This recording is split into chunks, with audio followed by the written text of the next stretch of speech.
बिस्मिल्लाहिर्रहमानिर्रहीम। अस्सलाम वालेकुम नाज़रीन, मैं हूं doctor Mohammad Salim and welcome to National Narrative. नाज़रीन, आज हमारे साथ मौजूद हैं सरबराह पाकिस्तान मुस्लिम लीग ज़िया जनाब एजाजुल हक साहब। जी सर, अस्सलाम वालेकुम। जी वालेकुम सलाम। आज हमने आपसे कुछ जो सियासी सूरत हाल है मिलकर पाकिस्तान में चल रही, इसके बारे में थोड़ी आगाही हासिल करनी है। आप हमें बताएं कि ये जो मौजूदा इमरान खान और जनरल बाजवा के दरमियान बाहमी तनाव है, इसको कैसे कम किया जा सकता है? देखिए, अब डायरेक्टली तो ये नहीं कह सकते कि तनाव जो है वो जनरल बाजवा के और इमरान खान के दरमियान है। तनाव तो सियासी जमातों के दरमियान होता है।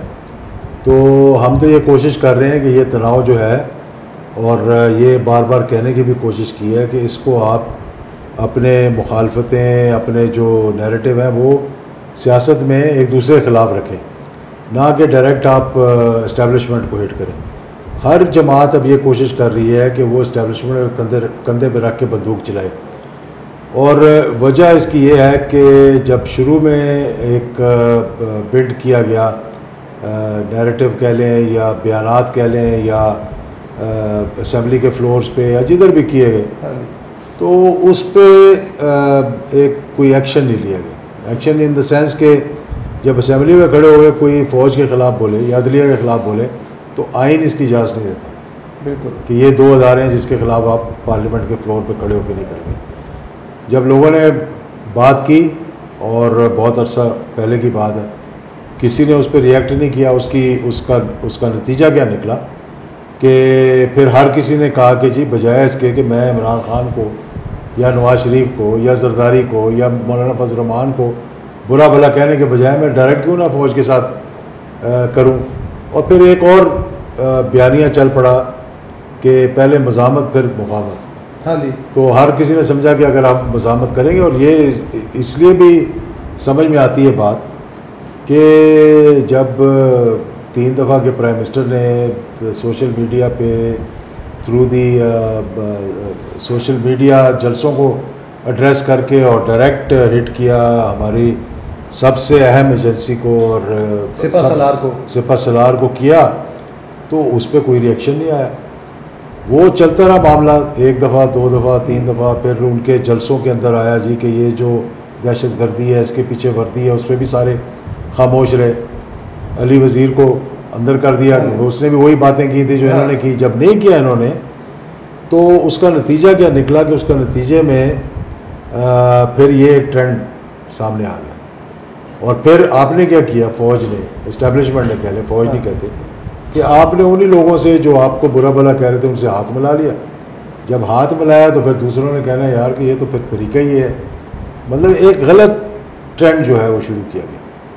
मतलब एक गलत ट्रेंड था ये। मैं नहीं समझता कि ये अच्छा ट्रेंड था। अब जाकर सारा गुस्सा जो है वो एक शख्स पे निकाला जा रहा है। मतलब अब लोगों को का मुँह बंद करने के लिए इसको एग्ज़ाम्पल बनाया जा रहा है। अगर ये एग्ज़ाम्पल, और जो उसने कहा उसको कंडेम करता है हर कोई उसकी फेवर में बात नहीं करता। लेकिन देखें, पार्टी को अपने पॉलिटिकल वर्कर के साथ खड़ा होना पड़ता है, इसको चाहे कोई बुरा माने कोई अच्छा माने। ख्वाजा आसिफ साहब, जावेद लतीफ़ साहब, परवेज़ रशीद साहब, मरियम नवाज़ साहिबा, मज़ामत की, और मियाँ नवाज शरीफ ने, बिल्कुल किसी एक बंदे ने भी ये कहा कि हम इसको अपनी पार्टी से बाहर निकाल रहे हैं। जेलों में भी रह कर आए वो। हाँ। किसी ने उसको पार्टी से तो बाहर नहीं निकाला। तो फिर अगर वो ये कह रहे हैं जी कि ये तरीक़ाकार गलत था कि उसकी गाड़ी के शीशे तोड़े, उसको पकड़ा गया, तो उस पर अगर कोई एहतजाज कर रहा है, इस पर एहतजाज नहीं कर रहे, उस पर तो उन्होंने पार्टी के जो सीनियर लीडर्स हैं उन्होंने कह दिया कि ये हमारा बयानिया नहीं है, पार्टी का बयानिया नहीं है। लेकिन आप अपने वर्कर को इस तरह तो नहीं छोड़ सकते जिसके बारे में कहा जा रहा हो कि इसके साथ ज़्यादती हो रही है, इसको बरहना किया गया है, इसको जो भी किया गया, पर उसका फिर कोई ना कोई सबूत सामने आना चाहिए। अच्छा सर, ये नविश्ता दीवार है कि एक बहुत सीरियस इंटेंगलमेंट है इस्टेब्लिशमेंट और पीटीआई की लीडरशिप में। मुझे आप ये बताएं, क्या इस वक्त पूरे पाकिस्तान में कोई ऐसा 1-2 इंडिविजुअल्स है कि जो इस तनाव को कम करा सकें? आपने भी कोशिशें की हैं, आप थोड़ा सा सजेस्ट करें, एलैबोरेट कर दें ताकि मामला। देखिए, इस पर कोई एलैबोरेट करने की ज़रूरत नहीं है। बहुत से लोग हैं जो कोशिश कर रहे होंगे, बहुत से लोग हैं जो बात कर रहे होंगे, और मुल्क के मुफाद में भी यही है।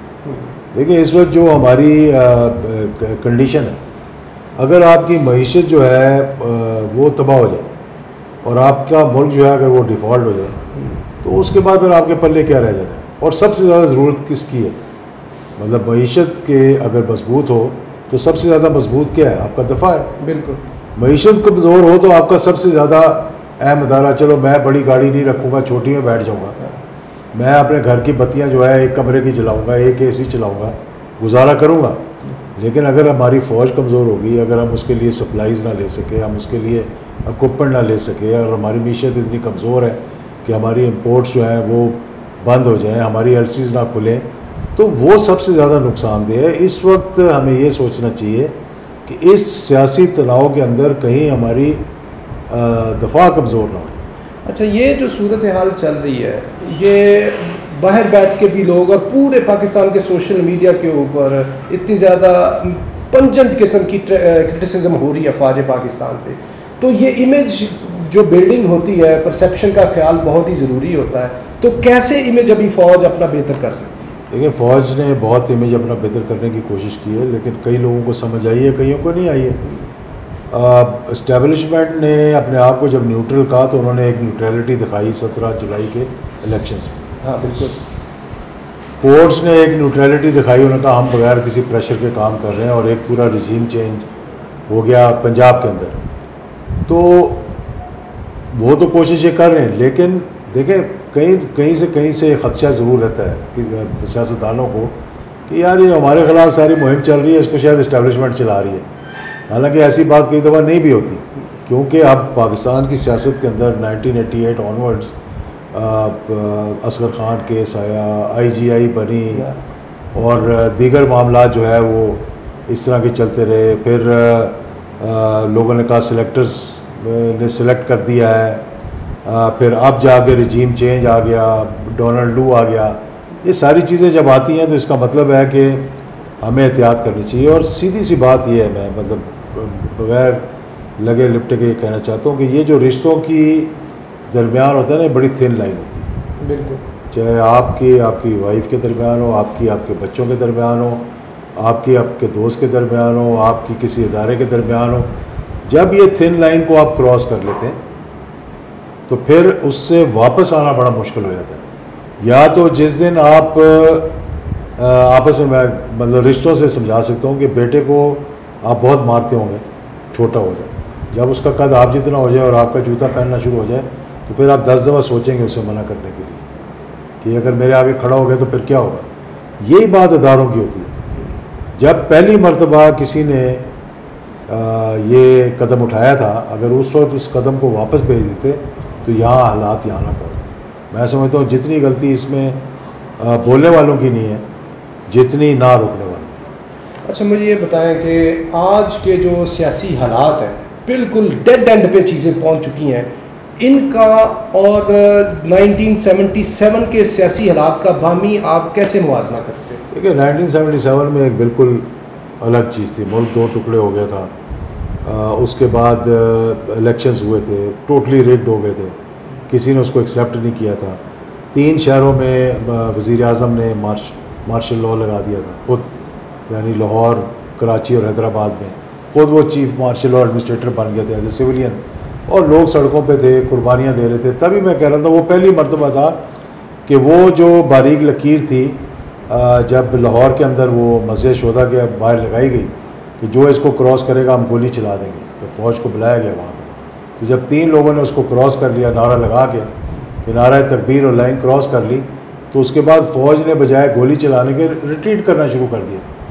तो ये वो लकीर थी। अगर उस वक्त जब 3 ब्रिगेडियर्स ने रिज़ाइन कर दिया था तो फ़ौज के पास और कोई रास्ता नहीं था कि वो टेक ओवर करते और कोई मामला बीच का निकालने की कोशिश करते। अच्छा, अभी इमरान खान के पास जो अभी लास्ट ऑप्शन रह गई है, ये डॉक्टर शहबाज गिल के साथ ये ट्रीटमेंट बेसिकली मैसेजिंग है इमरान खान को, क्योंकि इमरान खान के बाद सबसे उसका वो चीफ ऑफ स्टाफ था। मुझे ये बताएं कि ऐसी सूरत हाल के अंदर अगर इमरान खान 2/3 भी ले जाता है third fourth of the majority भी ले जाता है, तो इस्टेब्लिशमेंट के साथ तनाव रहता है, तो क्या ये कामयाब हो सकेंगे? क्योंकि मियां नवाज शरीफ की 2/3 वाली गवर्नमेंट हमारे सामने मौजूद है, इस पे आप क्या कहें? कोई सोच सकता था कि ईंट से ईंट बजाने वाले, जनरल बाजवा को बुरा भला कहने वाले, आइए अपने सबसे एहसास अदारे का बुरा भला कहने वाले कभी रजीम चेंज में आ जाएंगे, जिनकी कन्विक्शन होनी थी उसी तारीख को जिस दिन उन्होंने हलफ उठाया बाप और बेटे ने एक साथ। तो ये जब चीज़ें होती हैं ये तो एक मिनट लगता है, जहाँ जिस वक्त बेटर सेंस प्रिवेल कर जाएगा तो एक मिनट में हाथ भी मिल जाएंगे और मामला भी सुलझ जाएंगे। अच्छा, आप हाथ मिल गए, मामला सुलझ गए, तो ऐसी सूरत में जब क्या ये नहीं हो सकता कि ऐसा एक इन्वायरमेंट क्रिएट कर दिया जाए कि चीफ ऑफ आर्मी स्टाफ का टेन्योर, उसकी मुद्दत भी बढ़ा दी जाए, असम्बली और इनकी 4-4 साल मुद्दत कर दी जाए, और ये जनरल बाजवा अभी इतने अहम दौरे कर रहे हैं, मुल्क के अंदर एक वॉर लाइक सिचुएशन है, अगर मुल्क को नागुज़ीरियत में उनकी ज़रूरत है तो क्या ये नहीं हो सकता कि उनको ऑफर कर दिया कि जाए आप सर्व करें अगली टर्म? इस पर तो कमेंट नहीं करूँगा, लेकिन ये मेरा एक बयान जो है वो शुरू से रहा है कि असम्बली का टेन्योर क्योंकि हमारे लोगों के अंदर अभी बर्दाश्त नहीं है, वो 2.5 साल के बाद रजीम चेंज चाहते हैं, वो कहते हैं अगली हुकूमत आए। मैंने हमेशा कहा है कि असम्बली 5 साल के बजाय 4 साल होनी चाहिए, चीफ ऑफ आर्मी स्टाफ का टेन्योर जो है 3 साल के बजाय 4 साल होना चाहिए। ठीक है, ये दोनों चीज़ें जब बराबर बराबर हो जाएंगी तो मेरे ख्याल में मामलात बहुत बेहतर हो जाएंगे। और फिर ये है कि अभी तो एक और ये जो ट्रेंड चल रहा है एक्सटेंशंस का, इस पर भी कुछ लोग इसकी फेवर में हैं, कुछ लोग इसके ख़िलाफ़ हैं। तो मैं ये नहीं कहूँगा कि एक्सटेंशन होनी चाहिए नहीं होनी चाहिए, ये ख़ुद उनको सोचना चाहिए कि अदारों के लिए मुफीद है कि नहीं है, सियासतदानों के लिए मुफीद है कि नहीं है। तो बल्कि लेजिस्लेशन पे गौर करना चाहिए कि किस तरह से हम इन हालात को बेहतर कर सकते हैं, किस तरह से हम, क्योंकि 3 साल एक बड़ा शॉर्ट मुद्दत है। बहरहाल जब तक वो चीफ आर्मी स्टाफ को समझ आनी शुरू होती है तो साल तो गुजर ही गया होता है, और फिर अगला साल होता है, फिर आखिरी साल जो होता है वो घर जाने का होता है।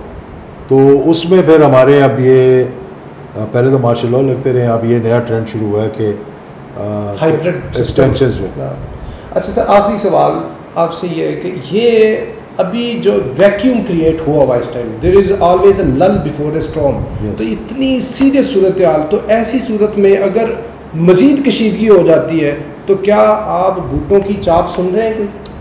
देखिए ये ऐसी एक अल्टीमेट सिचुएशन पैदा हो जाती है या मतलब कि उसको कोई प्रेडिक्ट नहीं कर सकता। मैं ये कह दूँ जी कि हाँ मैं जूतों की चाप सुन रहा हूँ, लेकिन मौजूदा सूरत हाल में देखिए ना, हमारा वज़ीर ख़ारजा कहाँ है, हमारा वज़ीर आज़म कहाँ है, हमारे अदारे कहाँ हैं। जब चीफ ऑफ आर्मी स्टाफ को जाकर चाइना, यूएई, सऊदी अरेबिया, बरतानिया, अमेरिका जाकर बात करनी पड़े, इसका मतलब है कि हुकूमत डिलीवर नहीं कर रही, हुकूमत की क्रेडिबिलिटी नहीं है। लोग आपको पैसे क्यों नहीं दे रहे? क्योंकि आपके ऊपर नैब के केसेस बने हुए हैं, आप मुल्क से बाहर बैठे हुए हैं। मतलब अगर आप लीडर हैं तो वापस आएँ, जब वापस आके आप अपने अवाम को फेस करें, अपनी अदालतों को फेस करें। अगर नहीं कर सकते तो फिर आप लीडरशिप के काबिल नहीं। यानी चीफ ऑफ आर्मी स्टाफ वो नौकरी भी कर रहे हैं जिनकी उनको तनख्वाह नहीं मिल रही, ये काम चीफ एग्जीक्यूटिव का है, तो वो इतने मुश्किल जो है ना फ़राइज़ उनकी भी अंजामदही कर रहे हैं। बाकी किस लिए रखे हुए हैं? मतलब तनख्वाहें देने के लिए। मतलब इस मुल्क के अंदर मैं तो ये कहता हूँ कि 3 साल के लिए तमाम मिनिस्ट्रियाँ बंद कर देनी चाहिए, इस वक्त 6 मिनिस्ट्रियों जिनकी ज़रूरत है इस मुल्क को, यानी ओवरसीज़ के लिए लुक आफ्टर करने के लिए, कॉमर्स के लिए, ये चीज़ें फाइनेंस और डिफेंस, ये 4-5 मिनिस्ट्रीज़ हैं जिसमें 50-50 लोग अगर बैठ जाएं और हालात को अगर ठीक करना चाहें तो मैं समझता हूँ कि बाकी किसी की ज़रूरत नहीं है। बाकी सब ये वाइट एलिफेंट है जो पैसे खाते हैं, काम कुछ भी नहीं करते। जी सर, बहुत शुक्रिया, आपने ये डॉक्टर शहबाज गिल और सियासी जो तनाव है इस अहम इशू के ऊपर हमें आगाही दी है। Thank you very much. तो जी नाज़रीन, ये हमारे साथ मौजूद थे सरबरा पाकिस्तान मुस्लिम लीग ज़िया जनाब एजाजुल हक साहब। उन्होंने बहुत ही वाज़ेह अंदाज में ये कहा है कि ये कशीदगी कम होनी चाहिए और उन्होंने तजावीज़ भी दी हैं चीफ ऑफ आर्मी स्टाफ के टेन्योर के लिए, और उन्होंने ये कहा है कि यही बेहतर है कि ये मामला रिजॉल्व हो, इस सूरत में मुल्क आगे बढ़ेगा। तो उम्मीद है प्रोग्राम आपको अच्छा लगा। अगर प्रोग्राम अच्छा लगा है तो कमेंट सेक्शन में हमें फीडबैक से ज़रूर आगाह कीजिएगा। तो अब तक के लिए इतना ही। अब till next time, thank you very much. Pakistan जिंदाबाद।